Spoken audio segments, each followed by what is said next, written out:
Your Partner in Success Radio is a free business podcast with host Denise Griffitts. It's all about great stories, conversation, and context to help you move your business and life forward with actionable tips and advice from her guest experts. To listen and subscribe, just find us on iTunes, Google Play, or wherever you consume your podcasts.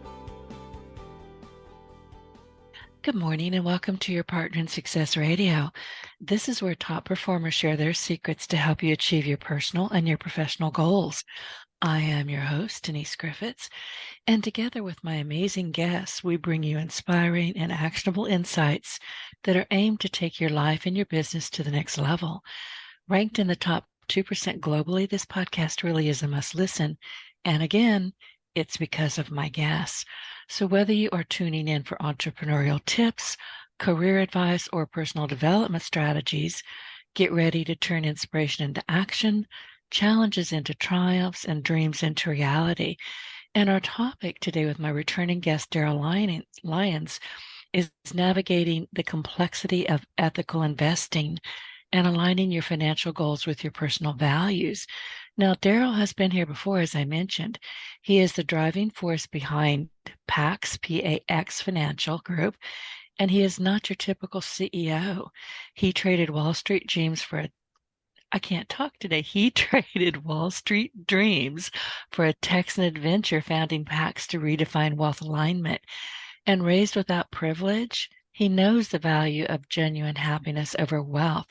And he's not just about business. He's a reformer, leading projects, publishing, and co-founding a nonprofit in Moldova. His faith is his compass, guiding him through church committees and mentoring sessions. And with Darryl, it's not just about money, it's about purpose. Darryl, good morning. Welcome back to Your Partner in Success Radio. It's good to be back. Thank you for having me again. Oh, I wouldn't have missed this for the world. We had such a terrific time the last time you were here, and you have a fascinating story.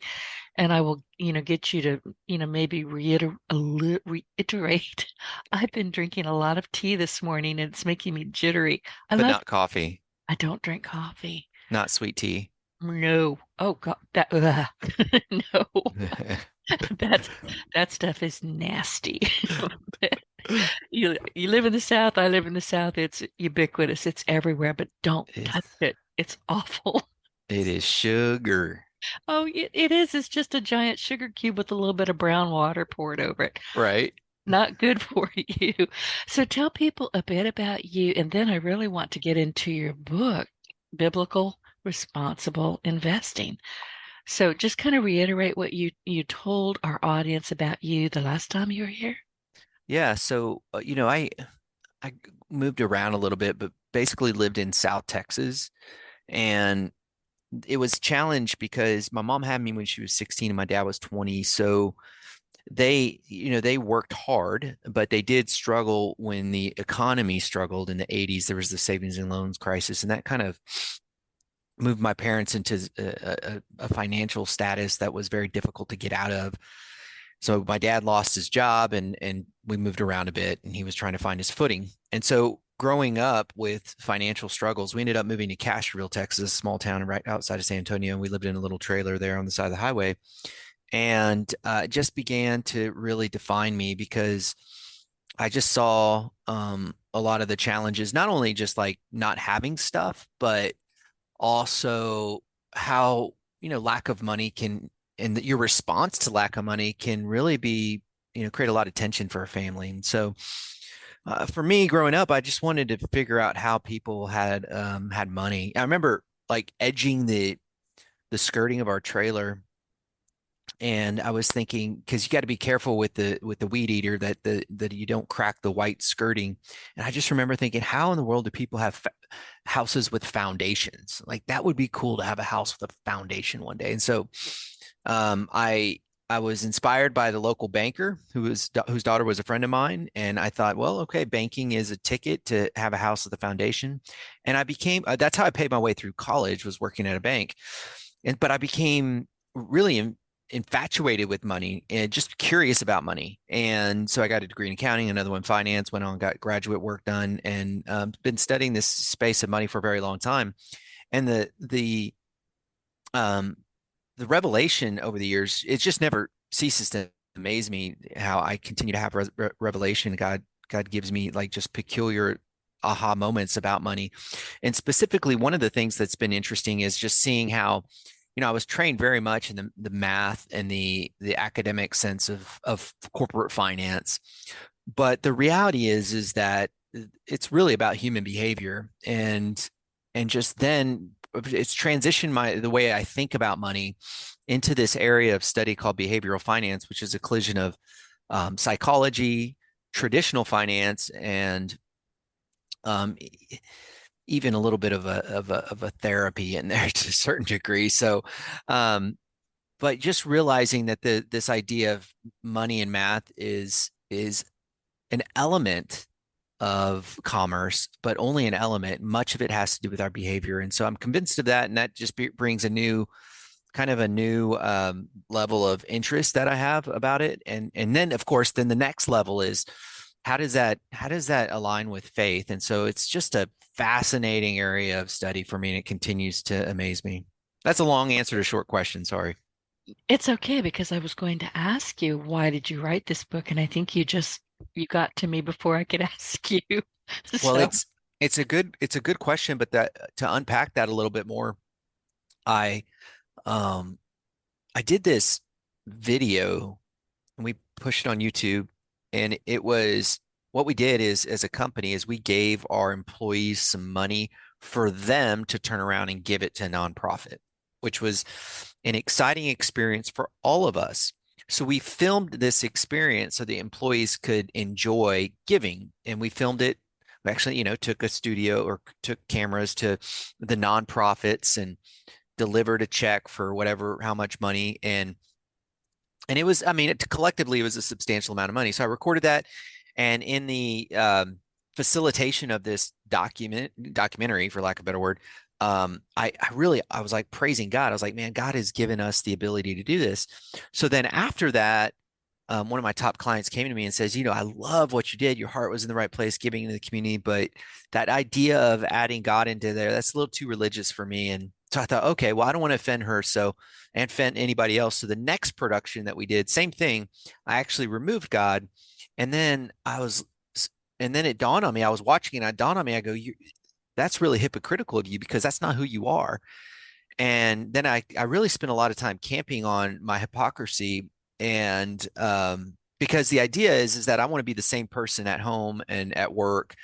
And so that was like that was a really important point in my life, because that was when I said, okay, I think it's probably time for me just to just kind of live out my faith and just express it on, it is what it is. And so then I started to write about it, and I started to become more, not vocal about it, but more authentic and genuine. And it became less about hiding it, or being embarrassed about it. There's some scriptures about being lukewarm that ping me.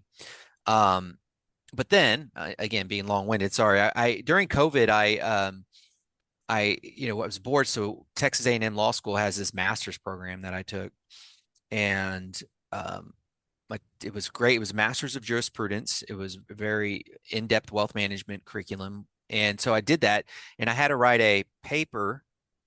And the paper that I wrote was designed to encourage executives who had some great relationships with BlackRock and Goldman Sachs. I was on their advisory council, and the paper that I was writing was to encourage these executives to consider the economic influence of the Christian community, because Christians hold 55% of the world's wealth. And it didn't seem like at that time they were really being accommodative to the unique characteristics and motivations of this Christian community, and they were discounting them. So I wrote a paper to compel them to reconsider how they think about money to really accommodate these unique needs. And that paper that document fell on deaf ears. But I looked at the manuscript and I go, this would also be helpful for the consumer, because I'm not sure the consumer understands that there's these unique financial solutions in the marketplace that can serve the Christian community that has, unique desires and motivations. And so I reconstructed the paper to make it friendly for the consumer, the everyday person to read. And that's what ultimately became the book, Biblical Responsible Investing. And so that's my journey. It's of just kind of leaning into my faith and where I'm at today. And I'm glad you did. And I have this book in front of me, and thank you for sending it to me. It's an easy to read book. And I think I mentioned this in a book review that I just did for, biblical responsible investing not too long ago, but it's a pocket-sized book. You can, if you need to have something in your purse, I don't know about you, I don't travel without some kind of book. It's either on my Kindle or I've got it in my bag. If I'm on an airplane, which I don't do these, I don't do that much anymore. Yeah. I've got to have a book. I read. I'm a voracious reader. But the beauty about this book is it's fairly small, it's slim. You can put it in, take it on the plane with you. You can take it to the gym with you if you're, on a treadmill and you want something to look at. You can take it to the doctor's office with you. It fits perfectly in your bag because it's got no weight to it at all. It's a nice book, but I Thank you. really, my pleasure. But what I like about this book, and listen, I am not religious. I never have been, but I have deep Christian values. Mm-hmm. Now, a lot of us do. We're not going to belong to organized religion, but that doesn't mean we don't have deep beliefs. Yeah. And I think we're kind of being, although let me finish my sentence. I think we're largely being kind of slammed around on social media and particularly in the media, the legacy media. But people are fighting back, I've noticed. Yeah, it's been very interesting. One of the things that I mentioned in my book is that um, there was this massive movement to really not consider diversity of opinion.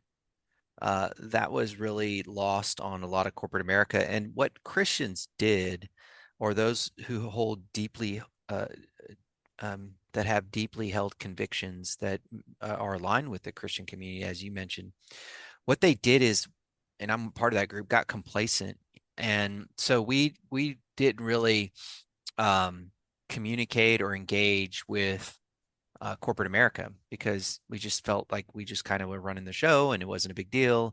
Well, a lot of activists engaged with corporate America, and this was expressed. You saw some of the overflow of that with Target and Bud Light and and many other companies, and they didn't consider the diversity of opinion that people have deeply held convictions here. They just didn't consider it, but they didn't consider it because Christians got complacent.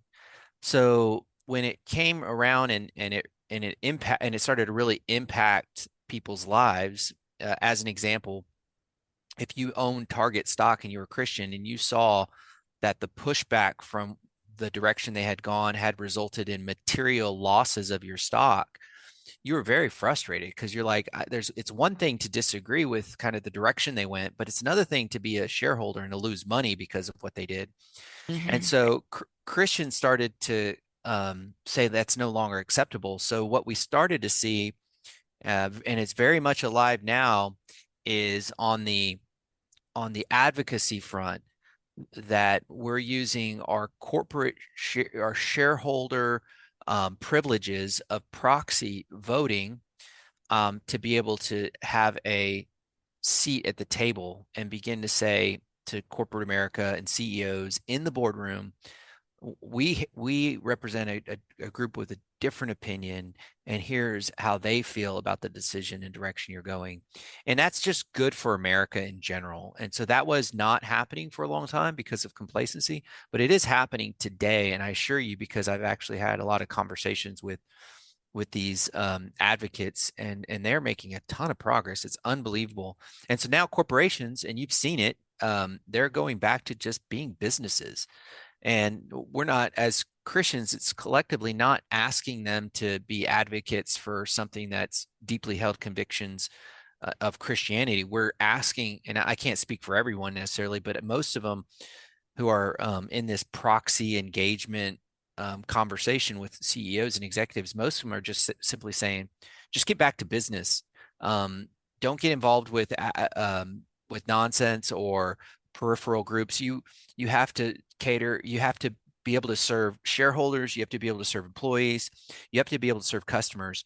And we are convinced that if you add a fourth group to that, which would be these, advocacy, these groups that have special interests, if you add that and give undue attention to it, it really something's going to fail, whether with your employees, your customers, or your shareholders. And so what most of these institutions are doing that represent Christian values are really pushing back, and you're seeing it a lot today. And I think we're getting a better corporate America as a result of it. But it's happening a lot, yeah. It is. And, since I left Twitter 3 or 4 years ago because it was a sewer, it was a cesspit. And then when Elon Musk took it back over, I thought, well, let me go see. And I actually enjoy being on Twitter now. I mean, it still has problems. I mean, you get millions of people on one platform, there are going to be problems. But the word I see the most, or maybe it just pops out in front of me because I'm so aware of what's going on, is boycott. It's a big word on Twitter, and it's becoming almost part of the American experience. If you do something so ugly, and in my opinion, that idiotic move with Bud Light was just beyond bizarre, you deserve to be boycotted. Yeah, people are voting with their corporate dollars, which is That's good. exactly right. And now they're also voting with their investment dollars. So that's, part of what PAX has done is started to shift assets. And we're not doing it. So we have discretionary authority. So when somebody invests with us, they give us discretionary authority to move money around. That's as long as it's aligned with their risk profile, time horizon, and all those, what their preferences are. So we don't move money around because we have convictions. We actually sit down with the client and say, if you have convictions in this space, do you want us to shift money from, let's say, BlackRock over to some biblical responsible investing? So we're having a lot of clients do that now based on what they want. And so not only people boycotting with their dollars, their debit cards, they're boycotting with their investments. And so we're seeing that a lot. There's a large shift. It's going to take some time because there's, State Street and Vanguard and BlackRock, they still have the majority of assets in the entire world, but there is a movement of people boycotting with their investment dollars as well. They are, and there's a lot of quiet boycotting going on. I'm one of those people. I'm not going to jump up and say, I'm never going to support you again. I just never mess with you again. I'm like, I'm out of here. Yeah, it's just nonsense. It is. And I love what you say about, corporate didn't, some of these decisions you have to wonder. There's one or two CEOs, and I won't mention who they are, but I wonder if their mama masked their soft spots too hard. Yeah. There is something wrong with how these people think. It's like, what happened to you? But it's one thing to be, in my view, moderately to, mildly to moderately insane, to messing with people's livelihoods because of your insanity. So there's that. Well, it's a really good point. And one of the things that, and I'm with you, I probably maybe different, and we're all kind of different in the way we approach our spiritual walk. But the idea of organized religion is just frustrating to me in a lot of ways. And It will never be for me. I admire people who can go to church and stay in church and believe in church. I'm not one of those people, but I'm an introvert. So that's part of it. I and don't want to be around a lot of people all jumping up and down and doing the same thing. I catch my eyebrows hitting my hairline going, what the heck? So, yeah, church is not for me. that makes sense. I think that's helped a lot of introverts with some of the online churches now. One of the things that I enjoy about whenever I read the Bible, I've read it every day for probably 20 years now. And what's really interesting is that none of this is new. Like, so one of these CEOs and their asinine ways of making decisions, and I have no idea, to your point, like in what way did you develop this decision making Yeah. way of life? But I look at, like, even the Old Testament. See, this is what I love about the Bible. When I read it, I see examples of kings who have done this. Like, there's this guy named Uzziah in the Old Testament. He was a king, and he just became full of pride, and he would no longer listen to people around him, and he thought he was God. And so it's not lost on me that when some of these people get too powerful, that how they will behave. There's plenty of examples that I've seen in historical texts that show me that this has gone on for years. And so it's not a surprise to me. It's just how do we navigate this? And then if I'm in a position, because I serve on nonprofit boards, I look for that, some of these conditions that put people in leadership roles that's real problematic. And it really comes down, and most people will say, when you do leadership studies, most people say that even above and beyond intelligence, values and integrity are priorities for having a good leader. But some of these founders aren't they aren't in a leadership role because they were chosen. They were in a leadership role because they started the company, and then they end up in a leadership role, and they become, you kind of see that they are wolves in sheep's clothing. Exactly. And listen, I don't want to talk about politics on this show. I try to avoid it, and I turn people away sometimes because that's their thing, and God bless them, but I'm not the right person for that. But on chapter 1, you dive straight into political motivations, and I have to tell you, I will not mark up a book. It's against my religion. I cannot do it. I was taught when I was raised in a library practically that you don't harm books, but I sticky note the heck out of them. And political motivations, and you start out, Christians have decided that the two political parties don't match their values and are turning in their political badges. Been there, done it. I have a family member who has been a staunch, lifelong Democrat. She turned in her badge. She said, I can't do this anymore. And I'm not talking just about Democrats or Republicans. I'm talking about all of them. Well, you're right. I think what we fail to do is really take inventory of our values. And this has gone on forever, is that we tend to vote and vote for the person that we like, or against the person we don't like. But really, I think what we've done over the last several years, which is healthy in a lot of ways, is finally say, what do I really believe to be important to me? What are my values? And so at that point, when you've fully, in a critical way, thought deeply about your values and what's important to you, at that point, then you're in a better position to vote, because now you're voting for somebody who aligns with your values. And then what happens is you wake up and you go, wait, neither of these candidates are aligned with my values, or neither of these parties. Of course, then you settle to a place where you say, okay, I can't get 100% alignment. I have to kind of get mostly aligned. But I think we've gotten to a point where now people are starting to say, okay, this is what I believe to be true, and these are my values. And it's less about politics; it's more about deeply held convictions, which is really a more mature place to be than making election decisions based on feelings and emotions. That's what teenagers do. But mature adults, they take inventory of their values, their convictions, what's really important to them, and then they vote based on that. And that's what we're seeing today. Right. One of my political conviction is never vote for the incumbents. Just Oh, don't. I had, once they've done their time, they need to go home. They've done yeah. their time, they've done their damage, now go home. But I had the silly season, I call it the silly season, when, politicians knock on the door and they spam the doorknob with their flyers. It just drives me crazy. And I have a sign on my door that's been here since I bought this house. I typed it up, I stuck it to the door, and it says, in no uncertain terms, if you have not been invited or I'm not expecting you, do not knock or ring the doorbell. That's pretty pithy, isn't it? Yeah. But I have a glass, the top of my door is glass, and I'll have the blinds up just so I can, get some sunshine. And politicians, honest to God, they will look me right in the eye as I'm passing through the living room and knock on that door. And I just stand there and look at them. I might wave with a finger. I'm Yeah. just depending on how irritated I am.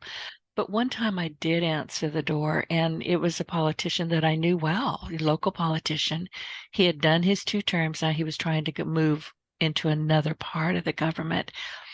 A doctor, very well known here in town. And I answered, he said, Denise, I would love to have your vote. And I said, I'm sorry, no. And I explained to him why.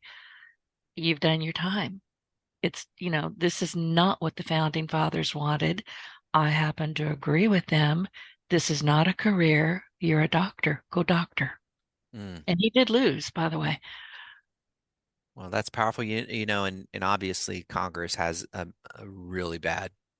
Oh It yeah. really, yeah, I mean, this is just horrible Yeah. now. That makes zero sense. Yeah. So, Well, but it does if you're them, yeah, but it's a it great doesn't for the business. rest of I have you. no, it Exactly blows right. me away how wealthy they become for being a public servant. It's No, mind blowing. it's grift. They grift Yeah. everything. I have zero faith in politicians.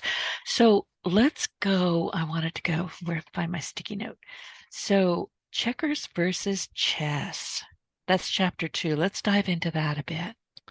Yeah. So, really what it comes down to it is Christians, I use this with air quotes because people describe themselves as Christians who may or may not.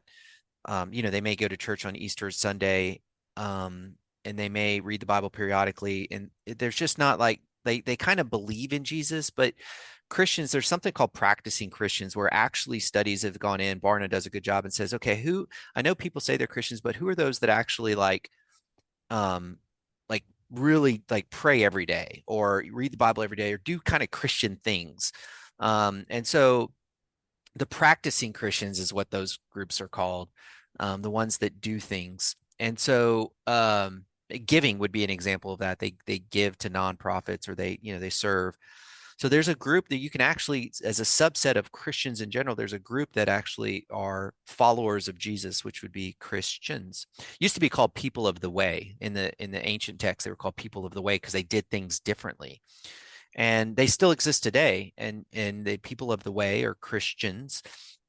So what you find is that they have a different motivation for a lot of financial on a lot of financial topics. As an example, um, like I said, they give. They give twice as much as a secularist. It's interesting, and so that's a different motivation of life. And let's another one would be legacy. They have a very deeply held conviction on what it means to leave a legacy and how you translate those values to the next generation, and also giving some money to the next generation so they can continue those values, or giving to nonprofits. Certainly, there's crossover between secularists and Christians, but you can see there's completely different motivations when it comes to money. I mean, even retirement as an example, that's not really a biblical thought. It's expressed once mildly in the Old Testament, but the idea of retirement is not something that should be embraced by the Christian community as a whole. It should be an idea where you pivot into the next chapter and give wisdom to the next generation. So if you look at different elements of our financial lives, you can see that there's really a completely different money game between a secular America and a Christian America. And so once you understand kind of there's a different motivation of how to do money, um, then I think it's incumbent upon the financial systems to be able to accommodate some of those needs. One final example, um, health insurance, and this is a chapter in the book as well.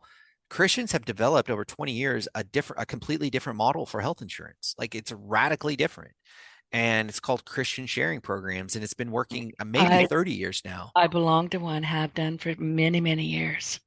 And it's that's a completely different model. And so everything about the Christian way of there's 2,000 scriptures about money. That's more than faith and prayer combined. It's just a completely different way of life. And so I've worked with a lot of, like, I don't do financial advisory work, but I've sat down kneecap to kneecap with thousands of people about money, and it's just different. A lot of people in the secular community, their goal is to build up a lot of wealth for it's a scorecard, and that's just not the game for Christians. Well, and one thing, and I wrote this down while you were talking, when you're giving, when you're donating, when you're sharing, it really isn't about the tax write-offs. But for so many companies, they're obvious about it. It's a tax write-off. This is why we do this. Yeah, I've watched that a little bit, and I know there's plenty of data out there, but the tax write-offs in the Christian community are definitely a bonus. But just recently with the Tax Cuts and Jobs and Reconciliation Act, TSJA. Maybe I'm not saying that. I don't think there's an R in there. Tax Cuts and Jobs Act. Yeah, that it'll expire at the end of 2025.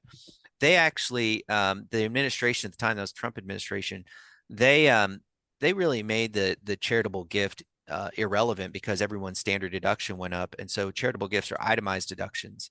Um, And so most people who do charitable giving today don't even really get a tax deduction because it doesn't exceed their standard deduction. Um, but people are still giving regardless because it's important to them. And so the tax deduction might move the needle a lot, but research doesn't show it moves it too much. So people give because of convictions. Well, that is true. And listen, I live in the deep South. I mean, come June, we're going to start the first, 6 months of hurricane season every year. We do an awful lot of giving and donating and helping our neighbors out just because that's what we do. Mm-hmm. And we're not Yep. looking for tax write-offs. We're not looking for anything. I'll go into the Nextdoor app and somebody will say, my house just burned down, or my neighbor's house just burned down. And all of a sudden, people from all over my little area here are saying, where can we donate? What do they need? Mm. It happens every day. Yeah. I love the heart. I love the heart. It's just tr trying to do it on a regular basis, a consistent basis is a real challenge for all of us. Um, the average American gives like 1.5%. Um, and we've made a lot of progress in our world, and giving has been a part of that progress, actually a significant part of the progress. But in the 80s, we had about a 40% global poverty rate. Now it's less than 10%. So we've done an incredible job. And I'd suggest to you, not only has capitalism played a role, but also, giving and missionaries that I specifically know. I started that one you mentioned in Moldova. Um, so just a consistent cadence of giving because there's a consistent cadence of needs, and I'm seeing that more and more, and people are starting to think deeply about that. And because I've never seen a U-Haul behind a hearse, and the idea of, what are you going to do when it's all said and done? Are you just going to leave it to your kids?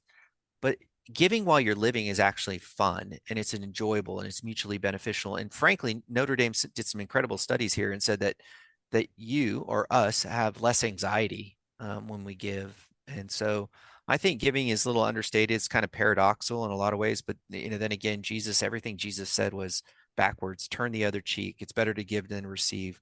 Everything was backwards with him. So it doesn't surprise me that we do feel less anxiety when we give up money, when we think that we would reduce our anxiety by making more money, when in fact Jesus said, give it away and you'll actually have less anxiety. And Notre Dame study confirms that. It's kind of odd and peculiar, but it works.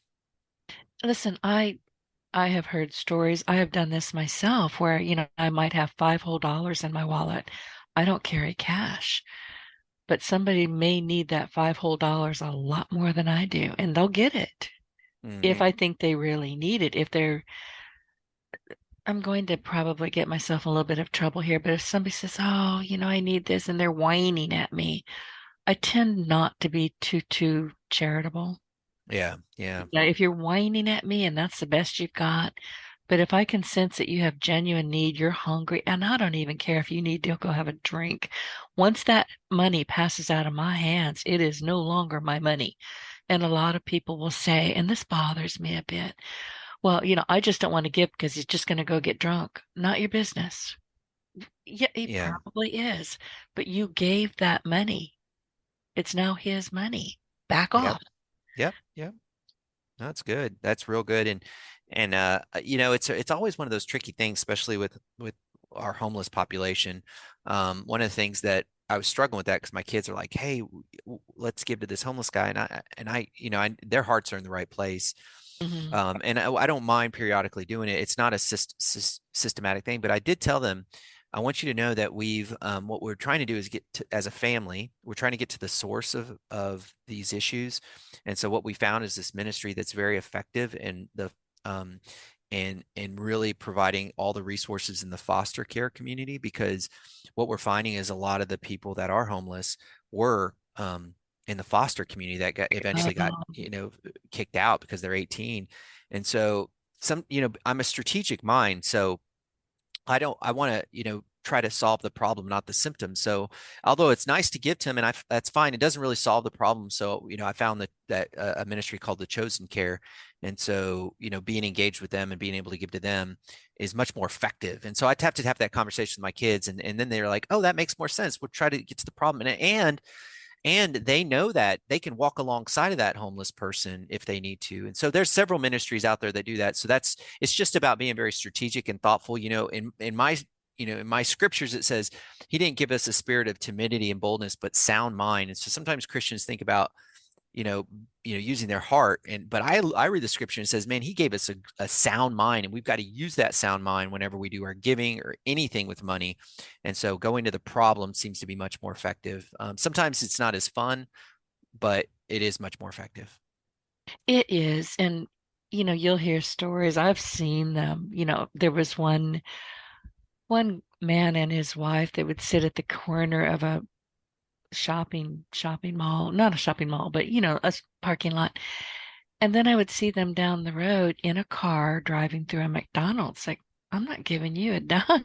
You're a grifter. You're Yeah. not homeless. You're a grifter. These people exist, but use your own, I don't know, instincts.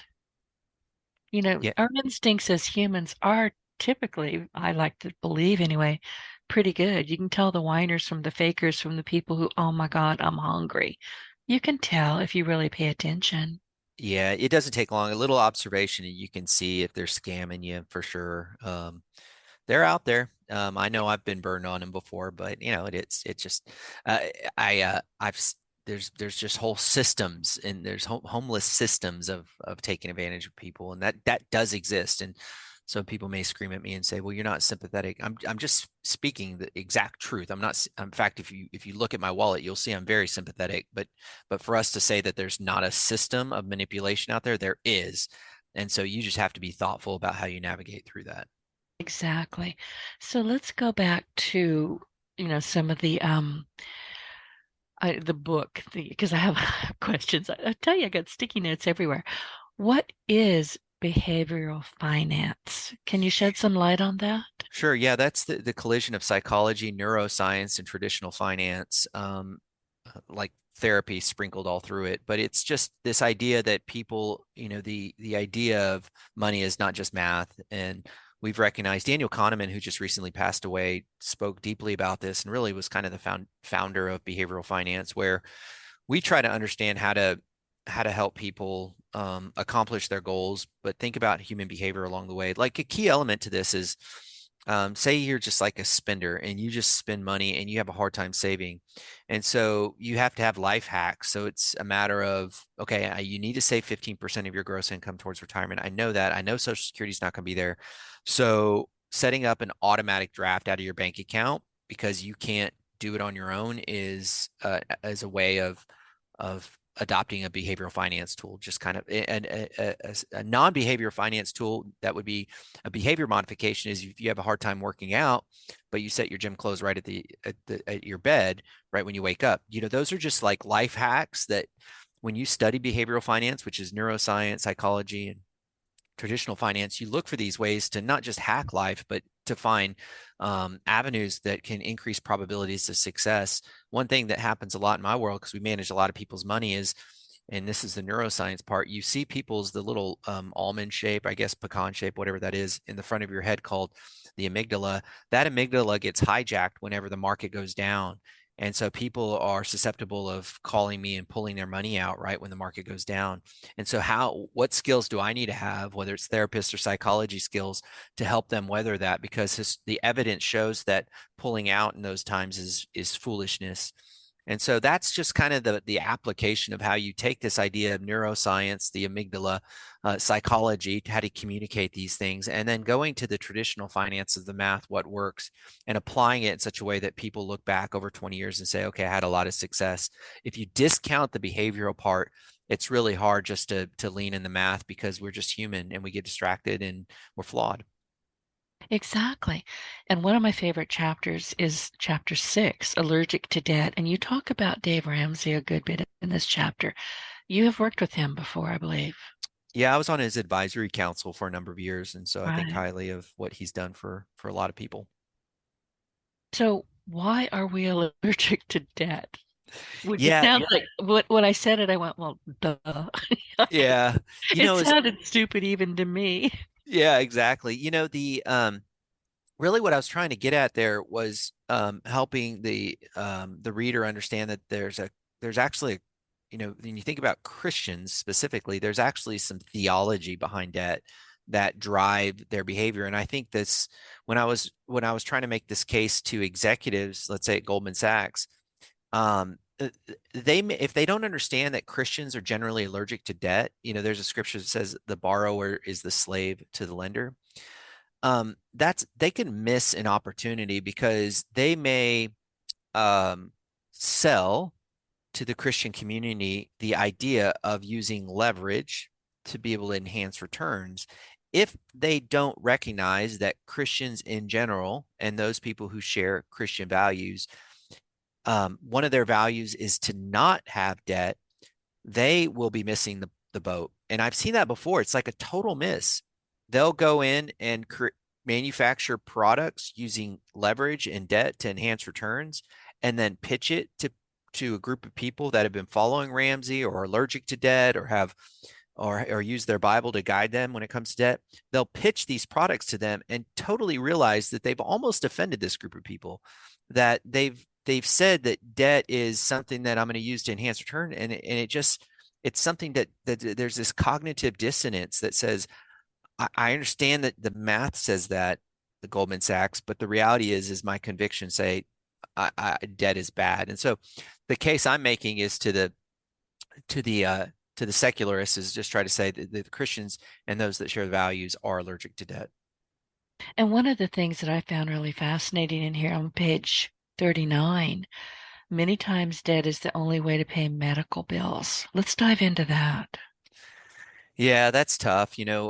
I've had a sick family members. My son was sick quite a bit, and he's healthy today, praise God. But it's hard. Medical bills are really a major cause of bankruptcy and a lot of financial stress for people. And so sometimes the reality is that you feel, and again, working with thousands of people, they feel less than. They feel that they've failed in life if they've accumulated medical debt. Um, and so what I'd like to get across to that group of people is that it's not an identity thing, it's just circumstantial. And you definitely can get through this. The most doctor's office and most hospitals, I know because I've had to walk down this road before, are accommodative. And so working with them on payment plans that's within reason, paying those off, there's pride in paying them off. Some people, I don't know a lot of people that will just simply say, I'm not going to pay off my debts. You're out there and that's okay. But I know Yeah, that student general loans right now is the big bugaboo. student loans are huge. But if you look at the Christian community, what I've noticed they want to pay down these debts. They really do. It's like an honorable thing. And so one of the things I've had to talk with them about the Christian community because they have so much conviction about honoring their what these payments that let's come up with something that's reasonable. And so um, you're right, student loans and medical debt, those are the big issues today. And you talk in here, and I didn't underline this, but I came close. I won't. My pen is always far, far away from any book that's on my desk. You said, but if Christians rack up a pile of medical debts on their credit cards, they plan to repay it. They will customize the terms, negotiate the rates, ask for discounts, and find a way to pay off the debt. Mm-hmm.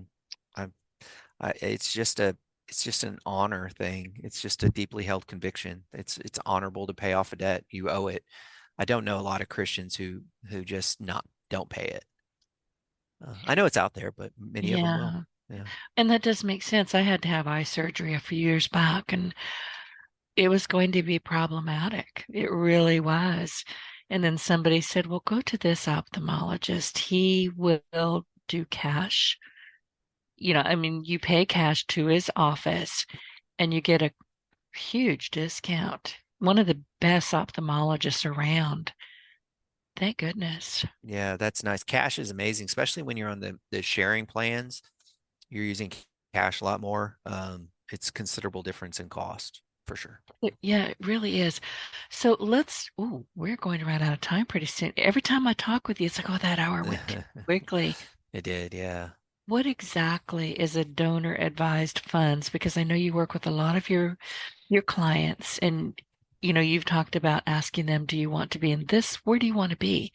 But what is a donor advised fund? That one stumped me. I have no idea what that is. Yeah, donor advised fund allows somebody um, to make a legal charitable contribution into an account and then give it away later. So let's say you're at the end of the year, you need a big tax deduction. You could put the money in an account and then you're like, I just don't know who to give it to yet. I don't feel comfortable. So you put in the account, you get the tax deduction and it sits there. And then later, anytime you're not forced, you can give it away later.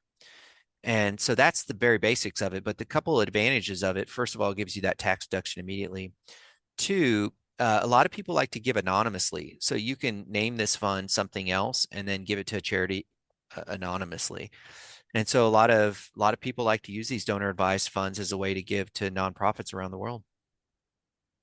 Well, and that makes sense, because listen, and I'll tell anybody who cares, everything I've got is going to, pets. If you've got a great rescue, you're going to get some money from me. That's just all there is to it. So, Love it. like, really, my best friend and I, her sister died very unexpectedly, and we all of a sudden realized it's probably time to update or revisit, who's going to be doing who for what, who's, taking care of my estate, blah blah blah. You get the idea. And she said, I just don't want some people in my family to just walk in and take everything, and they will. And I said, well, what if we're both big pet people? I have cats. Everybody knows I have cats and a dog. And I said, well, what about some, really well known, high integrity, highly ethical pet shelters? And off we went. Mm, And it made us both feel like, okay, I don't mind working for this. I don't mind working towards that. They deserve it. yeah, that's good. And I'm a rescue dog guy and we have cats. So I think once you have that conviction and then you're aligning your money with that conviction and you're investing time, I think life then starts to make a little bit more sense. And It it's does. eh, And I'm glad you said that because, like, once we both landed on that, I went, oh. So all of a sudden now I'm on Facebook and I have several different charities that I will always support. And, there's human charities, the Tunnel to Towers, there's, mhm, Wounded Warriors. I will always support them. But once you find these people, these groups, these entities that do connect with you at almost every level, support them. mhm. Yeah, there's a lot of needs out there, a ton of them. And so it's just being aware. Hopefully anybody listening now will kind of put their radar on for a nonprofit or a community that really needs their time and attention. It's a game changer in life. It really is. And I have one last question, I think. Chapter 7, the transfer of multi-generational wealth. And you said that baby boomers will transfer more than 30 trillion with a T Mhm. of wealth to the next generation through gifts and inheritances over the next 2 decades. I'll be honest with you, I have never been one of those people who thinks that because you have a son or a daughter that they need to have all your money. I think they need to earn their own. But what do I know? Well, it makes sense. It's really a tricky one. Warren Buffett said that he's not leaving his kids anything. I He read is that. yeah, his quote is I don't want to rob them of the character building opportunity to build their own wealth, which is so good. Um, and then I have other good, well-meaning people that are comfortable leaving it to the next generation. And so obviously very personal. There's some scriptures that says a wise man leaves an inheritance to his children's children. It's my conviction that you leave inheritance is what you leave to somebody, but a legacy is what you leave in someone. And so there's obviously different points of view there, but generally speaking, I think we just have to be very thoughtful about leaving money to the next generation and how it could rob them of really what it means to build character in life and what hard work means. So some people just kind of say, well, when I die, I die. I think that's, being disingenuous and obviously harmful. So being thoughtful about your wills and your trust is important. And having those conversations before all of the Yeah, right. in front of the attorneys, because oh my goodness. Yeah, exactly. It's a great point. Well, Darryl, I really appreciate your company today. So do you have any last thoughts or, things that people really need to kind of cogitate on before I let you go? No, it's I covered a lot of ground, so I appreciate you just asking all the tough questions and kind of digesting this. And I appreciate your review and your support. So it means a lot. My pleasure. I always love having you on the show. So spending, like I said, spending time with you is a pleasure. And where can people find you and where can they find this book? And if they want to talk with you at the PAX group, give them that information as well. Yeah, so the book's at every major retailer for books. Amazon's easy. Barnes Nobles is another option. And then LinkedIn's a real good way to connect with me. So you can just go to LinkedIn and find me because I put a lot of content out there on LinkedIn. And then PAX Financial Group's our website. There's actually a contact us button. It's real easy to find on the first page. That's also a good place. So those are a couple options that I would lean into, and those three. Yeah. Now, this isn't your only book. Can you No, tell us this is very quickly about the other books that you yeah, have? the first one's Small Business Big Pressure that helps people navigate small business. The next one's The Grand Money Chasm, really designed for grandparents, really small book as well. The third one's 18 to 80, everything you need to be doing with your money from age 18 to age 80. And then this last one, Biblical Responsible Investing. What's next for you? Oh, I don't know, whatever the Lord decides, but I do have a couple other books in me. So I'm a thinker. And so kind of thinking through those. Good for you. Well, when you're ready to come back, you know what to do. You just call me or send me an email and we'll get you back on the show. Yeah. Thank you so much. That means a lot. Oh, my pleasure. Well, listen to the audience. As we conclude today's episode, your feedback means a lot. So if you found the show helpful, please support us with a quick review on iTunes. And this is why I ask, because your input is vital in my mission to inspire and empower more individuals. So don't forget to hit subscribe, leave a review, and share your Partner in Success Radio with friends and colleagues. And be sure to go find Darryl Lyons on the web, grab that book, and connect with him. And thank you for tuning in. And I will see you next week. Darryl, again, thank you so much. Thank you. Have a good weekend. You too. Bye-bye. Get your voice heard. If you would like to launch your own far-reaching podcast, contact Denise Griffitts at yourofficeontheweb.com and go to the podcast tab.